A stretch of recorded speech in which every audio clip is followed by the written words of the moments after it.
Hey fam, Zen here, but you probably know me as AtumiKO. I typically upload Let's Plays here on the channel, and most notably is my Pokemon Xenoverse series.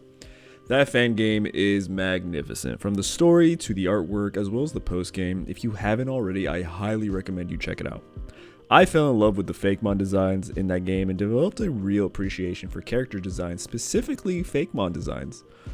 You see, in this game, not only did they give you their own custom Fakemon, but they also had their own version of regional variants, X-species Pokemon, which pretty much took existing Pokemon and gave them a brand new typing and or evolution.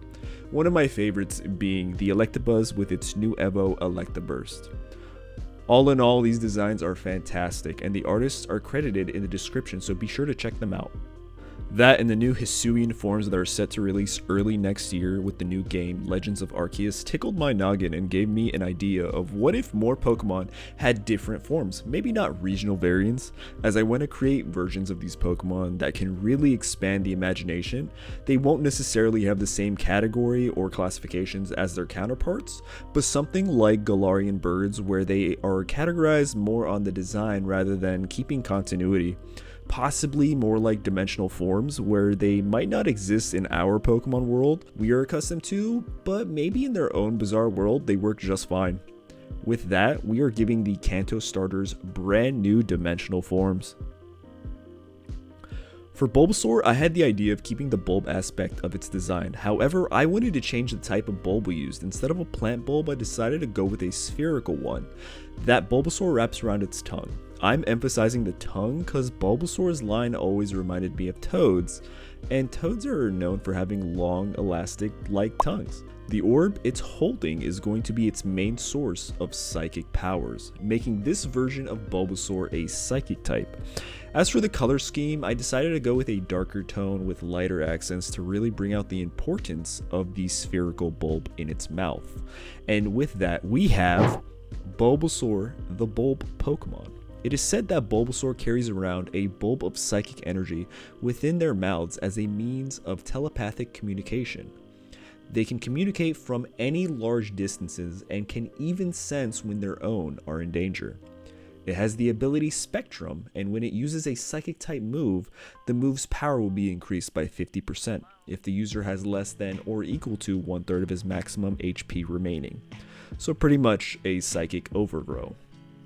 I'm really excited with this design, and I have some really cool things planned for its evolutions and future videos. Next up is Charmander. This one actually went through two design phases, where the first one ended up looking like a Digimon.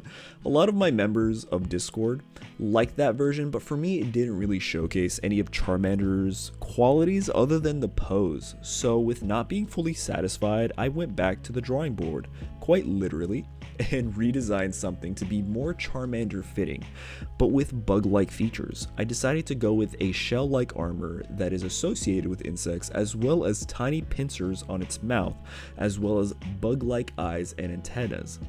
As it evolves, it's going to have a more Firefly-like characteristics, as that was an idea proposed by a community member and I really liked it. I feel like it could fit really well with the idea of Charmander here. And with that, we have Charmander, the light bug Pokemon. Charmander are quite playful and use the light on their tail to play games with children. Its antennas are able to sense any movements nearby through body heat.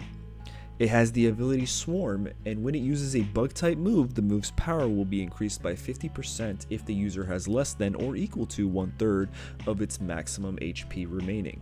I definitely like the second iteration of this Pokemon, and it goes to show you that sometimes taking a break and coming back with a fresh mind can help in most cases. Moving on, we have the last Pokemon of the bunch, which was actually the first design I worked on, Squirtle. For Squirtle, I wanted to retain its turtle-like qualities, so we kept its shell and gave it some poisonous spikes on its body. I also gave some bumps on its shell that were inspired by Baby Bowser from the Mario series. The color scheme I went with it was a pastel purple, something a poison type would totally have. And I gave it a triangular nuclear symbol on its belly that can really send the message home of, hey, I'm a poison type.